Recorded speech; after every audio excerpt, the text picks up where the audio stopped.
పరిశుద్ధమైన నామమునకు మహిమ కలుగును గాక. సహోదరి ఇందు బొడ్రు పాలెం నుంచి వచ్చారండి. తను గర్భిణి, దేవుడు ప్రెగ్నెన్సీ అనుగ్రహించాడు.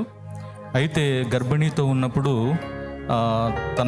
తను హాస్పిటల్కి వెళ్ళినప్పుడు డాక్టర్సు ఆ చెల్లిని పరీక్ష చేసి చెప్పారు, అమ్మా నీ గర్భములో ఉన్నటువంటి శిశువుకు కానీ నీకు కానీ ఆ డెలివరీ టైంలో ప్రాణాపాయము సంభవించవచ్చు. కారణం ఏంటంటే లోపలంతా ఇన్ఫెక్షన్స్ లాంటిది చేరింది.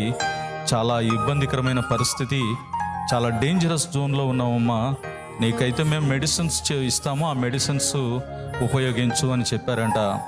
అయితే చెల్లి చేసినటువంటి ప్రార్థన ఏంటంటే, ప్రభువా మరి ఎంతోమందిని చనిపోయిన వారిని సైతం లేపావు, మరి నాకైతే మరణాపాయము, నా గర్భంలో నాకు పుట్టబోయే శిశువుకు కూడా మరణాపాయమని వైద్యులు చెప్తున్నారు.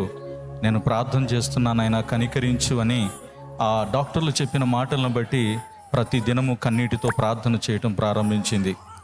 నెలలు గడిచినాయి, డెలివరీ టైం వచ్చింది.